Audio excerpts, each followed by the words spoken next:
एक बूढ़ी चिड़िया ने बताया कि जिस घर में इन 3 लोगों की चलती है वह घर बहुत जल्दी नष्ट हो जाता है।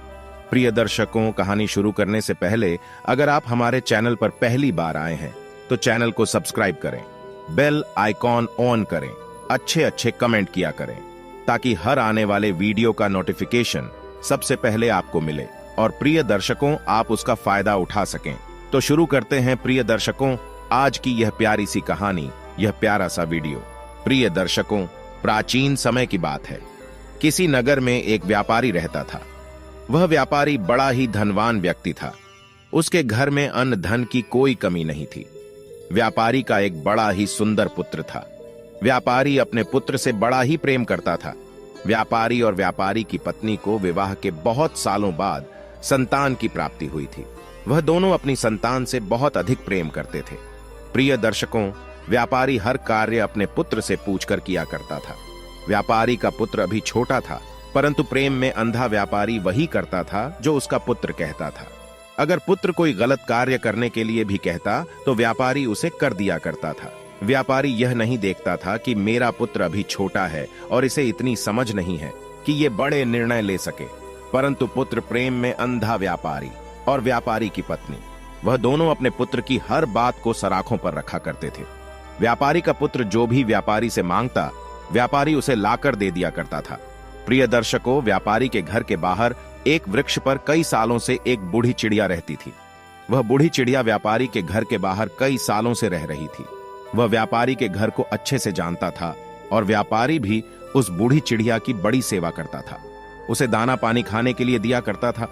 बूढ़ी चिड़िया यह देखकर बड़ी ही चिंतित थी कि व्यापारी अपने पुत्र की हर बात को मान लेता है। व्यापारी का पुत्र जिस भी चीज की जिद करता है, व्यापारी उसे लाकर दे देता है। तब वह बूढ़ी चिड़िया व्यापारी से कहती है कि हे व्यापारी, तुम्हें अपने पुत्र के प्रेम में अंधा नहीं होना चाहिए। तुम्हारी यह गलती तुम्हें आगे जाकर बहुत भारी पड़ेगी। तब व्यापारी कहता है कि अरे बूढ़ी चिड़िया, तुम नहीं जानती, मेरा पुत्र स्वयं भगवान का रूप है। इतनी मन्नतों के बाद मुझे पुत्र की प्राप्ति हुई है। अब तो वह जैसा कहेगा मैं वैसा ही करूंगा। तब बूढ़ी चिड़िया कहती है कि अरे पुत्र प्रेम में अंधे व्यापारी, तुम्हें मेरी बात समझ में नहीं आ रही है। मैं तुम्हें एक कहानी के माध्यम से और अपनी बात समझाती हूं। प्रिय दर्शकों, अब बूढ़ी चिड़िया अपनी कहानी प्रारंभ करती है। बूढ़ी चिड़िया कहती है कि हे व्यापारी, प्राचीन समय की बात है। एक गांव में एक सेठ रहा करता था। वह सेठ बड़ा ही भोला भाला व्यक्ति था। उस सेठ के 4 बेटे थे। सेठ अपने चारों बेटों के साथ घर में आराम से रहा करता था। सेठ ने अपने सभी बेटों का विवाह कर दिया था। सेठ की चारों बहू सेठ की खूब सेवा किया करती थी। प्रिय दर्शकों, सेठ की छोटी बहू के घर में आने के बाद सेठ का घर बड़े सुख से चल रहा था। सेठ का व्यापार भी बहुत अच्छे से चल रहा था।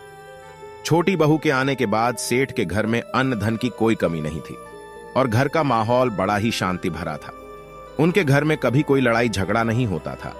सेठ के सभी पुत्र एक साथ मिलकर रहा करते थे और सेठ की बहुएं भी आपस में बड़ा प्रेम करती थी। चारों बहू मिलकर एक साथ खाना पकाती थी और अपने पतियों को और ससुर को खिलाती थी। इधर सेठ का व्यापार भी बड़े अच्छे से चल पड़ा था। चारों बेटे व्यापार को बड़े अच्छे से संभाल रहे थे। सेठ सोचता था कि अब तो उसका जीवन सफल हो चुका है। घर में चारों बहुएं बड़े ही प्रेम से रहती है। मेरा व्यापार मेरे चारों पुत्र बड़े ही अच्छे से संभाल रहे हैं। अन्न धन की घर में कोई कमी नहीं है।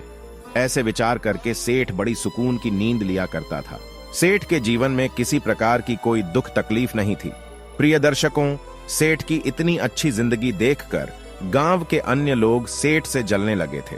गांव के सभी लोग सोचते थे कि यह सेठ तो बड़ा ही सुखी है। इसका जीवन तो बड़े ही आराम से कट रहा है। इसके जीवन में कोई दुख तकलीफ नहीं है। प्रिय दर्शकों, बूढ़ी चिड़िया आगे कहती है, हे व्यापारी, अक्सर मनुष्य दूसरों की तरक्की से जलता है। जिस प्रकार केकड़े एक दूसरे का पैर पकड़कर और किसी को आगे नहीं बढ़ने देते हैं, उसी प्रकार मनुष्य भी दूसरे को आगे बढ़ता हुआ देखकर उसका पैर पकड़कर उसे पीछे खींचना चाहता है।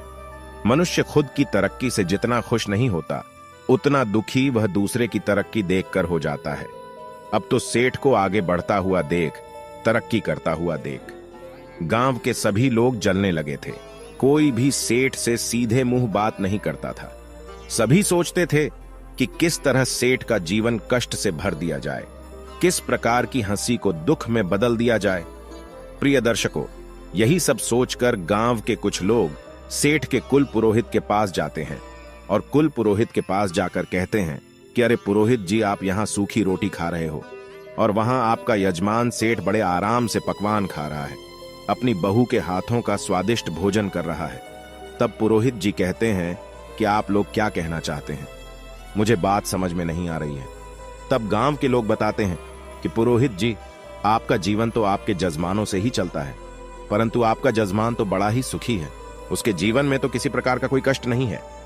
जरा याद करिए कि आपके यह जजमान ने आपको आखिरी बार अपने घर कब बुलाया था।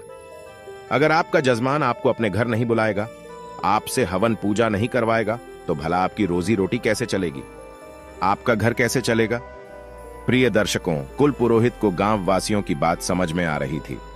वह भी सोच रहा था कि बात तो सही है, सेठ ने बहुत समय से मुझे अपने घर नहीं बुलाया है और उसका जीवन बड़े ही सुख से कट रहा है।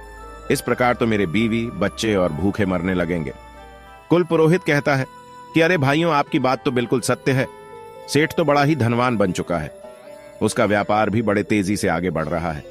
उसके चारों पुत्र बड़ी मेहनत करते हैं और उसके घर में चारों बहू मिलकर बड़े प्रेम से अपना जीवन निर्वाह कर रही है। उसके जीवन में किसी प्रकार का कोई कष्ट नहीं है।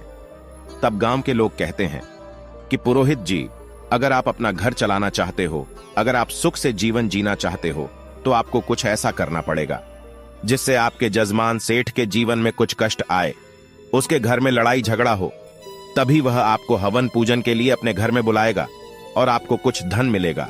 अगर ऐसा ही चलता रहा तो आप एक दिन गरीब हो जाएंगे और आपको भीख मांगना पड़ेगा। प्रिय दर्शकों, इतनी बात कहकर गांव के सभी लोग कुल पुरोहित के यहां से चले आते हैं। अब इधर वह कुल पुरोहित बड़ी ही चिंता में डूब जाता है। सोचता है कि अब मैं ऐसा क्या कर सकता हूं कि सेठ के घर में लड़ाई झगड़ा होने लगे, उसका व्यापार बंद पड़ जाए, तभी वह मुझे हवन पूजन के लिए अपने घर में बुलाएगा। प्रिय दर्शकों, अब तो ऐसा सोचकर वह कुल पुरोहित एक साधु महाराज के पास जाता है और कहता है कि हे स्वामी, मेरी कोई सहायता करिए। मेरे गांव में मेरा जजमान है जो एक सेठ है। सेठ बड़ा ही सुखी जीवन जी रहा है, उसके जीवन में किसी प्रकार का कोई कष्ट नहीं है, परंतु जिस प्रकार चोरों का जीवन लापरवाह लोगों से चलता है, जिस प्रकार राजा का जीवन झगड़ा करने वालों से चलता है, उसी प्रकार पुरोहित और पंडितों का जीवन अपने जजमानों से चलता है। अगर जजमान के घर में कोई दुख तकलीफ नहीं होगी, अगर वह हमें नहीं बुलाएंगे, तो हमारा जीवन कैसे चलेगा, हम धन कैसे अर्जित करेंगे, हम तो भूखे मर जाएंगे। तब साधु महाराज कहते हैं कि अरे पुरोहित जी, आप चिंता मत करिए, आप बताइए कि क्या तकलीफ है। तब पुरोहित कहता है कि स्वामी जी, मैं चाहता हूं कि सेठ के जीवन में कुछ कष्ट आने लगे, उसके घर में लड़ाई झगड़ा होने लगे, उसके व्यापार में कुछ कमी आ जाए, तभी वह मुझे हवन पूजन करने के लिए अपने घर में निमंत्रण देगा। प्रिय दर्शकों, बूढ़ी चिड़िया आगे कहती है कि हे व्यापारी। कुल पुरोहित की बातें सुनने के बाद साधु महाराज कहते हैं कि पुरोहित जी, आपका काम तो बड़ा ही छोटा सा है। मैं आपको अभी देखकर बताता हूं कि सेठ के जीवन में इतनी सुख और समृद्धि का कारण आखिर क्या है।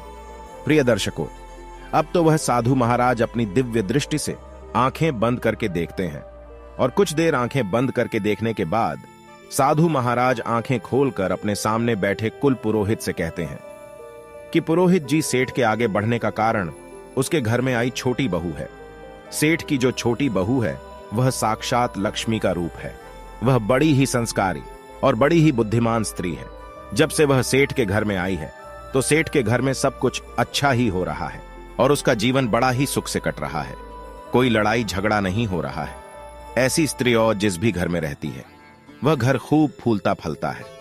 तब वह कुल पुरोहित कहता है कि हे स्वामी जी, अगर ऐसा है तो इसका कोई रास्ता तो होगा जिसके जरिए सेठ के घर में लड़ाई झगड़ा होने लगे, उस सेठ का व्यापार कुछ ठंडा पड़ जाए। तब साधु महाराज कहते हैं कि पुत्र, तुम चिंता मत करो, तुम्हें बस एक काम करना है। तुम सेठ के घर जाओ और सेठ से कहना कि सेठ जी, मुझे आपके खेत में से एक हरा बांस चाहिए, और तुम सेठ से हरा बांस मांगकर उसको अपने घर लाकर रख लेना। जब तुम ऐसा करोगे तो कुछ दिनों में ही सेठ बड़ा निर्धन हो जाएगा। उसके घर में लड़ाई झगड़े होने लगेंगे, उसकी बहुएं आपस में झगड़ा करने लगेंगी और उसका जीवन कष्टों से भर जाएगा। तब वह तुम्हें हवन पूजन के लिए अपने घर में अवश्य बुलाएगा। प्रिय दर्शकों, साधु महाराज की इतनी बातें सुनने के बाद कुल पुरोहित साधु महाराज को धन्यवाद कहकर और अपने घर चला आता है।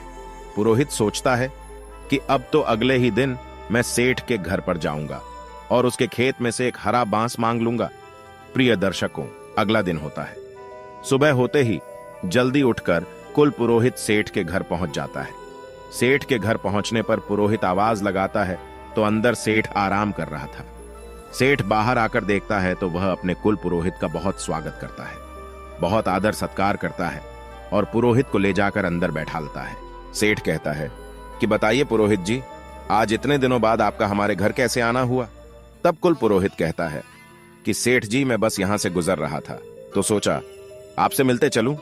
प्रिय दर्शकों, अब तो पुरोहित अपनी मीठी मीठी बातों में सेठ को फंसा लेता है और कुछ देर बाद कहता है कि सेठ जी, मुझे आपके खेत में से एक हरा बांस चाहिए, क्या आप मुझे दे सकते हैं?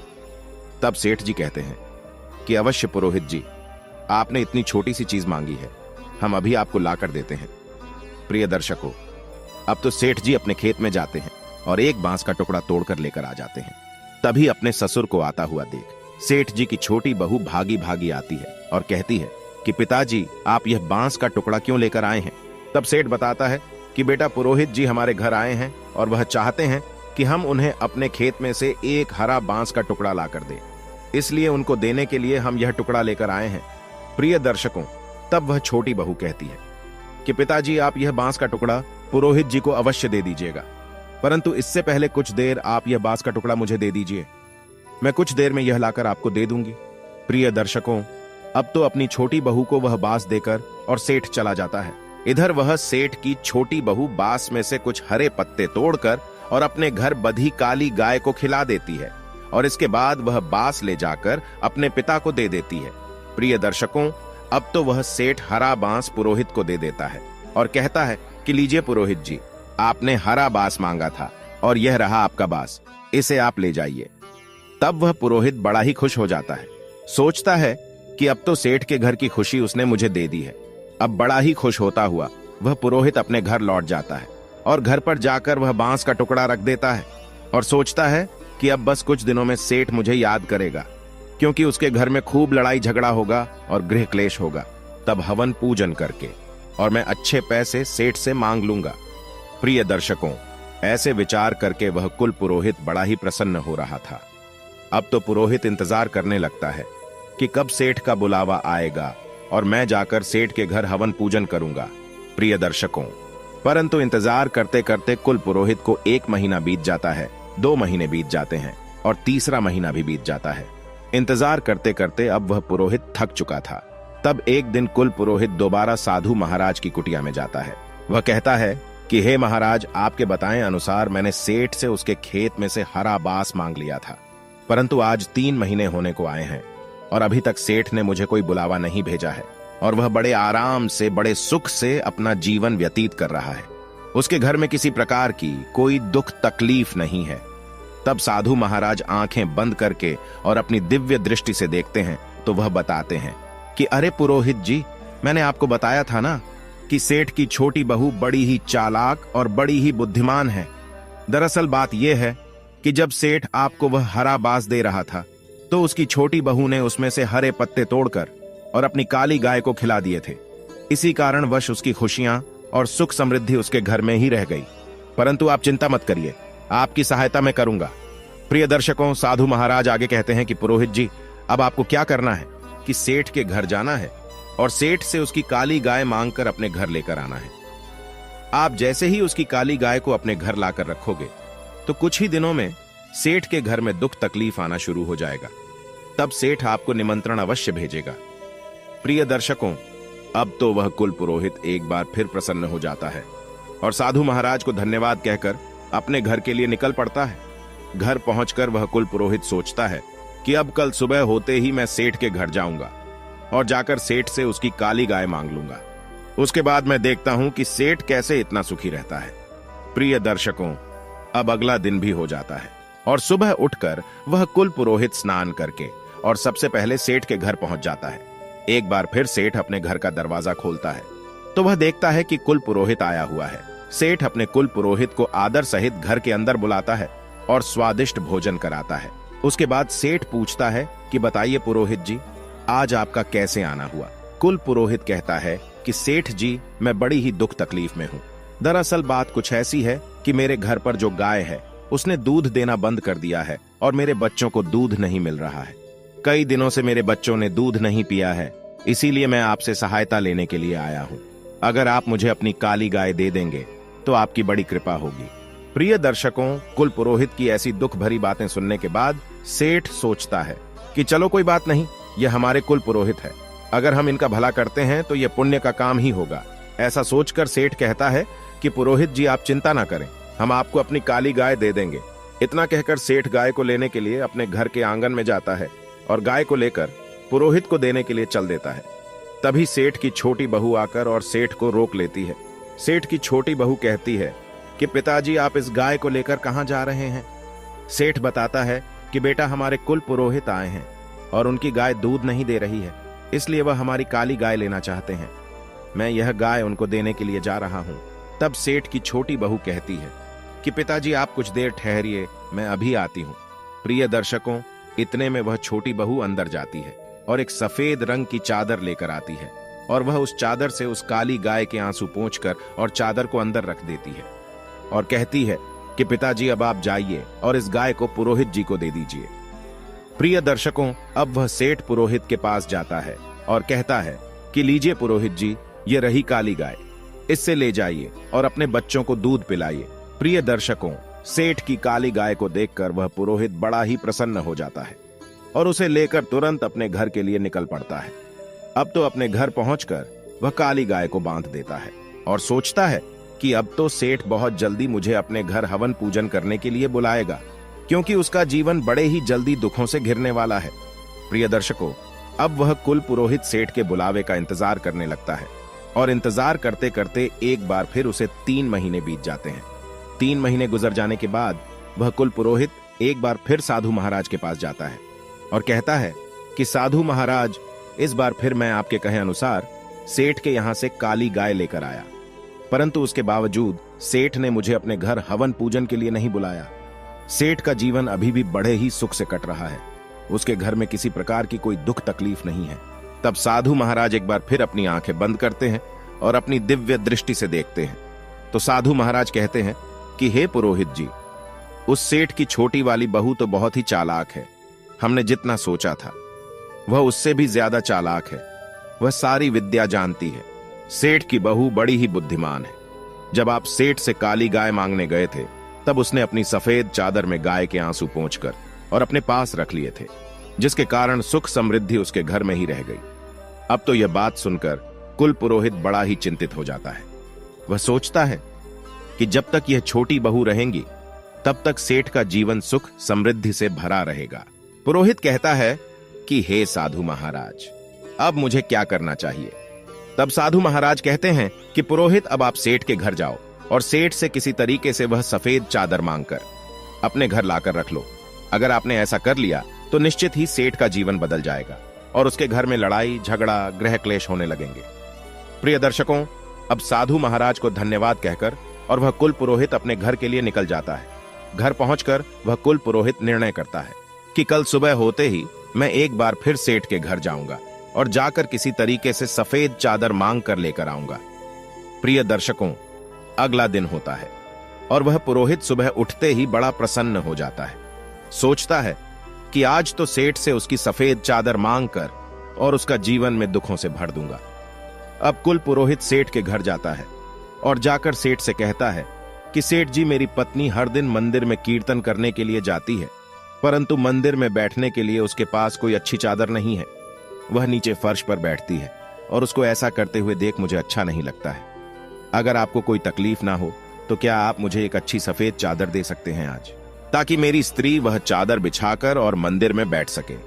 प्रिय दर्शकों, कुल पुरोहित की ऐसी बातें सुनकर सेठ कहता है कि अरे पुरोहित जी, आप चिंता ना करें, हमारे घर में एक बहुत ही अच्छी सफेद चादर रखी है। रुकिए, हम अभी अपनी बहू से कहकर और आपको दे देते हैं। प्रिय दर्शकों, अब तो सेठ जी अपनी छोटी बहू को बुलाते हैं और कहते हैं कि बहू, हमारे घर में जो सफेद चादर है वह लाकर पुरोहित जी को दे दो। प्रिय दर्शकों, अपने पिताजी की बातें सुनकर वह छोटी बहू अंदर जाती है और वह उसी सफेद चादर को निकालती है जिससे उसने गाय के आंसुओं को पोंछा था। वह उस चादर को निकालकर और उसका एक धागा तोड़कर अपने मुंह में भर लेती है और उसे खा लेती है। चादर का धागा खाने के बाद वह छोटी बहू चादर लाकर और पुरोहित जी को दे देती है। प्रिय दर्शकों, छोटी बहू से चादर लेकर पुरोहित जी मुस्कुराते हुए अपने घर के लिए निकल पड़ते हैं और घर पर जाकर वह सोचते हैं कि अब तो सेठ मुझे बहुत जल्दी याद करेगा। प्रिय दर्शकों, अब सेठ की राह देखते देखते वह कुल पुरोहित कई महीनों तक इंतजार करता रहता है। धीरे धीरे 1 महीना बीत जाता है, उसके बाद दूसरा महीना भी निकल जाता है और तीसरा महीना में निकल जाता है। अब इंतजार करते करते पुरोहित थक जाता है और एक बार फिर साधु महाराज के पास जाता है। साधु महाराज कहते हैं कि आओ पुरोहित जी, बताओ कैसे हो। तब पुरोहित कहता है कि अरे साधु महाराज, आपने मुझे जो करने को कहा मैंने सब कुछ किया, परंतु वह सेठ अभी भी अपना जीवन बड़े आराम से जी रहा है। उसके जीवन में कोई दुख तकलीफ नहीं है, उसके पास धन की कोई कमी नहीं है।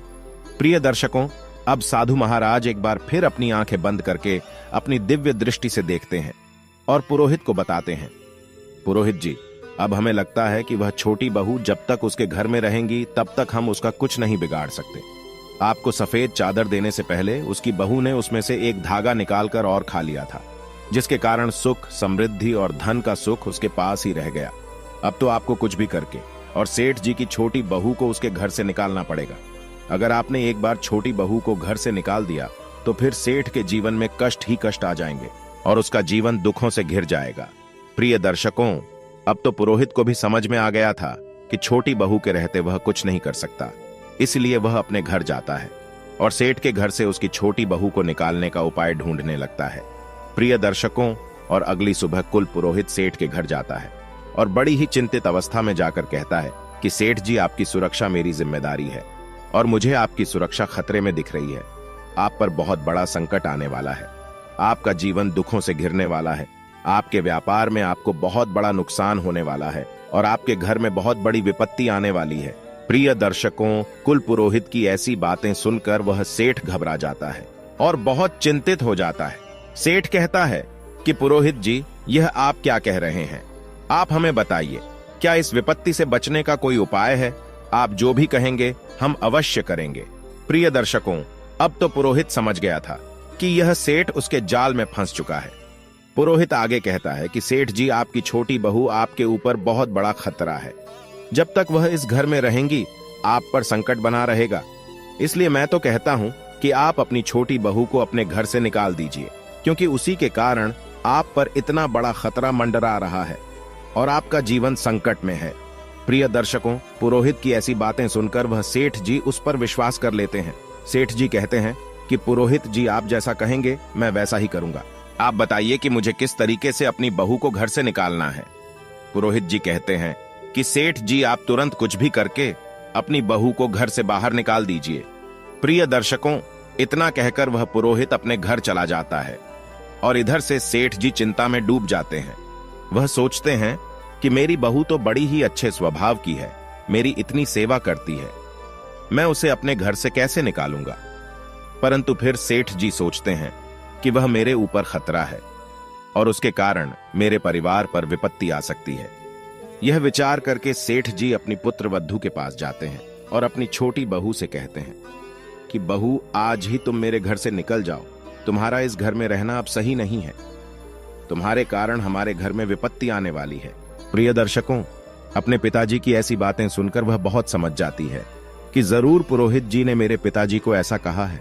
वह बहू कहती है कि ठीक है पिताजी, अगर आप यही चाहते हैं तो मैं इस घर को छोड़कर चली जाती हूं।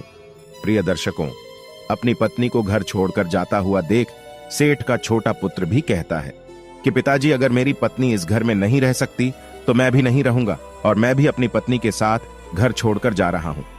प्रिय दर्शकों, अब तो वह पत्नी और पति दोनों सेठ जी का घर छोड़कर और शहर में चले जाते हैं और शहर में जाकर किराए के मकान में रहने लगते हैं।